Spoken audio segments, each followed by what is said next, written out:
ओम शांति। 13 अगस्त 2022। अभी पढ़ते हैं प्यारे प्यारे शिव बाबा की मुरली। मीठे बच्चे, स्वर्ग का मालिक बनना है तो बाप से प्रतिज्ञा करो कि हम पवित्र बन आपके मददगार जरूर बनेंगे, सपूत बच्चा बनकर दिखाएंगे। प्रश्न: किनों का हिसाब किताब चुकता कराने के लिए पिछाड़ी में ट्रिब्यूनल बैठती है? उत्तर: जो क्रोध में आकर बम से इतनों का मौत कर देते हैं, उन पर केस कौन करे? इसलिए पिछाड़ी में उनके लिए ट्रिब्यूनल बैठती है। सब अपना अपना हिसाब किताब चुकता कर वापिस जाते हैं। प्रश्न: विष्णुपुरी में जाने के लायक कौन बनते हैं? उत्तर: जो इस पुरानी दुनिया में रहते भी इससे अपनी दिल नहीं लगाते, बुद्धि में रहता है अब हमें नई दुनिया में जाना है, इसलिए पवित्र जरूर बनना है। पढ़ाई ही विष्णुपुरी में जाने के लायक बनाती है।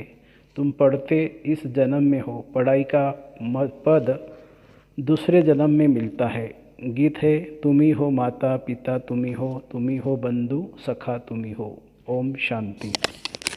महिमा गाते हैं बेहद के बाप की, क्योंकि बेहद का बाप बेहद की शांति और सुख का वर्षा देते हैं। भक्ति मार्ग में पुकारते भी है, बाबा आओ, आकर हमें सुख और शांति दो। भारतवासी 21 जन्म सुखधाम में रहते हैं, बाकी जो आत्माएं हैं वह शांति धाम में रहती है। तो बाप के 2 वर्षे हैं, सुखधाम और शांति धाम। इस समय न शांति है न सुख है, क्योंकि भ्रष्टाचारी दुनिया है। तो जरूर कोई दुखधाम से सुखधाम में ले जाने वाला चाहिए।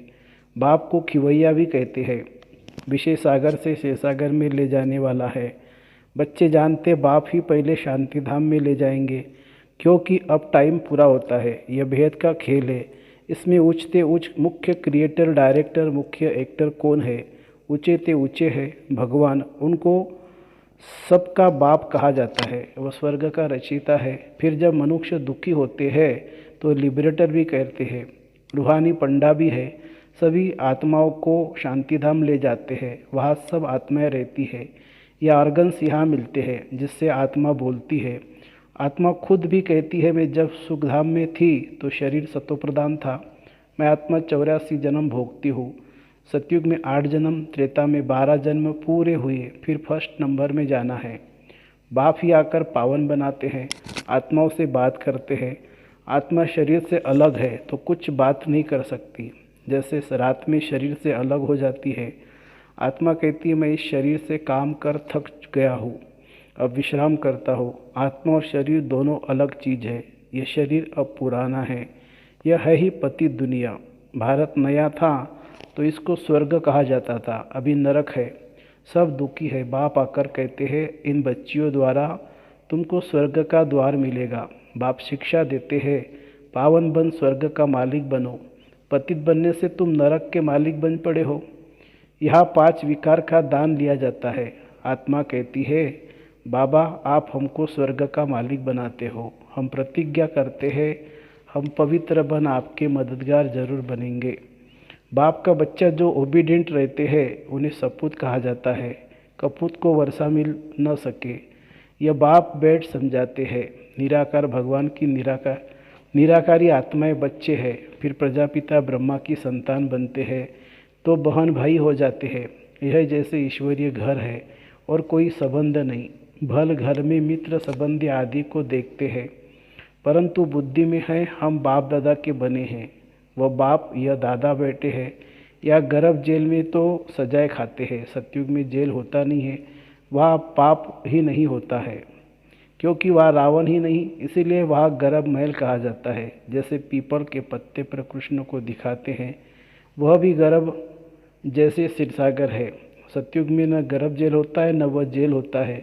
आधा कल्प है नई दुनिया, वहाँ सुख है। जैसे मकान पहले नया होता है फिर पुराना होता है, वैसे सतयुग में नई दुनिया, कलयुग है पुरानी दुनिया। कलयुग से फिर सतयुग जरूर बनना है। चक्र रिपीट होता रहता है। यह बेहद का चक्र है जिसकी नॉलेज बाप ही समझाते हैं। बाप ही नॉलेजफुल है, इनकी आत्मा भी वही समझा सकती है। यह पहले पावन थे, फिर 84 जन्म ले पतित बने हैं। तुम्हारी आत्मा भी पावन थी फिर पतित बनी है। बाप कहते हैं, मैं इस पतित दुनिया का मुसाफिर हूँ, क्योंकि पतित बुलाते ही है आकर पावन बनाओ। मुझे अपना परम धाम छोड़ पतित दुनिया, पतित शरीर में आना पड़ता है। यहाँ तो पावन शरीर है नहीं, ये तो जानते हो जो अच्छे कर्म करते हैं वो अच्छे कुल में जन्म लेते हैं, बुरे कर्म करने वाले बुरे कुल में जन्म लेते हैं। अब तुम पवित्र बन रहे हो, पहले पहले तुम विष्णु कुल में जन्म लेंगे, तुम मनुष्य से देवता बनते हो। आदि सनातन धर्म किसने स्थापन किया ये कोई भी ये कोई भी नहीं जानता, क्योंकि शास्त्रों में 5000 वर्ष के चक्र को लाखों वर्ष दे दिया है। यही भारत स्वर्ग था, अब तो नरक है। अब जो बाप द्वारा ब्राह्मण बनेंगे वही देवता बनेंगे, स्वर्ग का द्वार देख सकेंगे। स्वर्ग का नाम ही कितना अच्छा है। देवी देवता वाम मार्ग में आते हैं तब पुजारी बनते हैं। सोमनाथ का मंदिर किसने बनाया?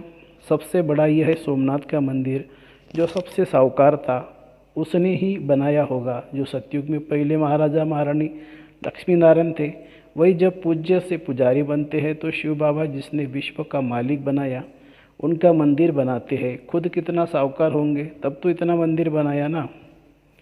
जिसको मोहम्मद गजनबी ने लूटा, सबसे बड़ा मंदिर है शिव बाबा का। वह स्वर्ग का रचयिता, खुद मालिक नहीं बनते हैं। बाप जो सेवा करते उसको निष्काम सेवा कहा जाता है। बच्चों को स्वर्ग का मालिक बनाते, खुद नहीं बनते हैं, खुद निर्वाण धाम में बैठ जाते हैं। जैसे मनुष्य 60 वर्ष के बाद वानप्रस्थ में जाते हैं, सत्संग आदि करते रहते हैं, कोशिश करते हम भगवान से जाकर मिले, परंतु कोई मेरे से तो मिलते नहीं है। सबका लिबरेटर गाइड एक ही बाबा है और सभी है जिस्मानी यात्रा कराने वाले। अनेक प्रकार की यात्रा करते हैं, यह है रूहानी यात्रा। बाप सभी आत्माओं को अपने शांति धाम में ले जाते हैं। अभी तुम बच्चों को बाप विष्णुपुरी में ले जाने के लायक बना रहे हैं। बाप आते ही है सेवा करने। बाप कहते हैं इस पुरानी दुनिया में कोई से दिल नहीं लगाओ, अब जाना है नई दुनिया में। तुम आत्माएं सब ब्रदर्स हो, इसमें मेल भी है फीमेल भी है। सतयुग में तुम पवित्र रहते थे, इसको कहा ही जाता है पवित्र दुनिया। यहाँ तो 5-7 बच्चे पेट चीरकर भी निकालते हैं। सतयुग में लॉ बना हुआ है, तो जब समय होता है तो दोनों को साक्षात्कार हो जाता है कि अब बच्चा होने वाला है। उसको कहा जाता है योग बल। पूरे टाइम पर बच्चा पैदा हो जाता है, कोई तकलीफ़ नहीं, रोने की आवाज़ नहीं। आजकल तो कितनी तकलीफ़ से बच्चा पैदा होता है। यह है ही दुखधाम, सतयुग में है ही सुखधाम। तुम पढ़ाई पढ़ रहे हो सुखधाम का मालिक बनने के लिए। उस पढ़ाई का फल तो इसी जन्म में भोगते हैं, तुम इस पढ़ाई का फल दूसरे जन्म में पाते हो। बाप कहते हैं मैं तुमको स्वर्ग का मालिक बनाता हूँ। जिनको भगवान भगवती कहते हैं, लक्ष्मी भगवती नारायण भगवान, सतयुग में उन्हों को किसने बनाया? जबकि कलयुग अंत में कुछ नहीं है। भारत देखो कितना कंगाल है, मैं ही सबको सद्गति देने आता हूँ। सतयुग त्रेता में तुम सदा सुखी रहते हो। बाप इतना सुख देते हैं जो भक्ति मार्ग में भी फिर उनको याद करते हैं। बच्चा मर जाएगा तो भी कहेंगे हे भगवान हमारा बच्चा मार डाला। बाप कहते हैं जबकि तुम कहते हो सब कुछ ईश्वर ने दिया है, उसने लिया तो रोते क्यों हो, मोह क्यों रखते हो? सतयुग में मोह होता ही नहीं है। वह जब शरीर छोड़ने का टाइम होता है तो टाइम पर छोड़ते हैं। स्त्री कब विधवा नहीं बनती है, जब टाइम पूरा होता है, बूढ़े होते हैं तो समझते हैं अब जाकर बच्चा बनेंगे, तो शरीर छोड़ देते हैं। सर्प का मिसाल है। अब तुम जानते हो यह कलयुगी शरीर बहुत पुराना खाल है। आत्मा भी पतित है तो शरीर भी पतित है। अब बाप से योग लगाए पावन बनना है। यह है भारत का प्राचीन राजयोग। सन्यासियों का तो हठयोग है। शिव बाबा कहते हैं मैं इन माताओं द्वारा स्वर्ग का द्वार खोलता हूँ। माता गुरु बिगर किसी का उद्धार नहीं हो सकता है। बाप ही आकर सबकी सद्गति करते हैं, तुमको भी सिखलाते हैं, फिर तुम मास्टर सद्गति दाता बन जाते हो। सबको कहते हो मौत सामने खड़ा है। बाप को याद करो, अब सब खत्म हो जाना है। बॉम्ब शादी बनाने वाले खुद भी मानते कि इससे विनाश होना है, परंतु हमें कौन पेरता है पता नहीं है। समझते एक बम फेंकने से सब खत्म हो जाएंगे। बाकी थोड़ा समय है, जब तक तुम कांटों से फूल बन जाओ। यह है ही कांटों की दुनिया। भारत ही फूलों की दुनिया थी, अब है वैश्यालय, फिर होगा शिवालय, अर्थात शिव द्वारा स्थापन किया हुआ स्वर्ग। भगवान तो एक ही निराकार है, मनुष्य को कभी भगवान नहीं कह सकते हैं। दुख हरता सुख करता एक ही बाप है। भगवानुवाच मैं तुमको नर से नारायण बनाता हूँ। यह पुरानी पतित दुनिया अब खत्म होनी है। मैं पतित से पावन देवता बनाता हूँ। फिर तुम चले जाएंगे अपने घर। ड्रामा को समझना है। इस समय देखो मनुष्य में क्रोध कितना है। बंदर से भी बदतर है। क्रोध आता है तो कैसे बॉम्ब से सबको मार डालते हैं। अब इन पर कौन केस करेगा। इसके लिए फिर पिछाड़ी में ट्रिब्यूनल बैठती है। सबका हिसाब किताब चुकता कर देते हैं। यह सब समझाने की बातें हैं। बाप कहते हैं, हे आत्माएं, मैं तुम्हारा बाप आया हूँ। आप मेरे श्रीमत पर चलो तो श्रेष्ठ स्वर्ग के मालिक बन जाएंगे। वो मनुष्य तो मनुष्य के गाइड बनते हैं। बाप गाइड बनते हैं सर्व आत्माओं के। आत्मा ही कहती है, हे पतित पावन, अब बाप तुम हमको पुण्य आत्मा बना रहे हैं। स्वर्ग में रूहानी बाप होता नहीं है, वहाँ तो है ही प्रारब्ध। यह यूनिवर्सिटी है। राजयोग बाप के सिवाय कोई सिखला नहीं सकते। बाप कहते हैं, मैं इस शरीर का लोन लेकर आता हूँ। आत्मा तो दूसरे शरीर में आ सकती है ना। यह ड्रामा की नूंद है। इनको फिरने में 5000 वर्ष लगता है। कहते हैं पत्ते पत्ते में ईश्वर है। पत्ता हिलता है, इनमें आत्मा है, लेकिन नहीं, यह हवा से हिलता है।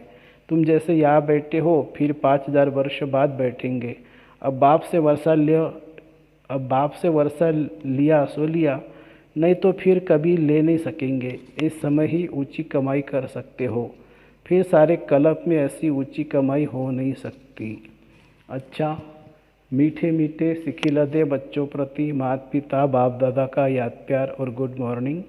रूहानी बाप की रूहानी बच्चों को नमस्ते।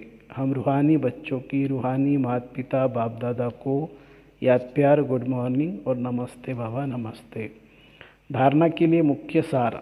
समय बहुत थोड़ा है, इसलिए कांटे से फूल बन सबको फूल बनाना है। शांति धाम और सुख धाम का रास्ता बताना है। दूसरी पॉइंट है, वैष्णव कुल में जाने के लिए अच्छे कर्म करने हैं। पावन जरूर बनना है। सदा रूहानी यात्रा करनी और करानी है। वरदान, फ्राक दिल बन अखुट खजानों से सबको भरपूर करने वाले मास्टर दाता भवो। आप दाता के बच्चे मास्टर दाता हो। किसी से भी कुछ लेकर फिर देना, वह देना नहीं है। लिया और दिया तो यह बिजनेस हो गया। दाता के बच्चे फ्राक दिल बन देते जाओ। अकूट खजाना है, जिसको जो चाहिए वह देते जाओ, भरपूर करते जाओ। किसी को खुशी चाहिए, स्नेह चाहिए, शांति चाहिए, देते चलो। ये खुला खाता है, हिसाब किताब का खाता नहीं है। दाता की दरबार है। इस समय सब खुला है, इसलिए जिसको जितना चाहिए उतना दो। इसमें कंजूसी नहीं करो। स्लोगन है, अपनी मनसा वृत्ति को ऐसा पावरफुल बनाओ जो खराब भी अच्छा हो जाए। अपनी मनसा वृत्ति को ऐसा पावरफुल बनाओ जो खराब भी अच्छा हो जाए। अच्छा, ओम शांति शांति शांति। शुक्रिया बाबा, शुक्रिया, थैंक यू।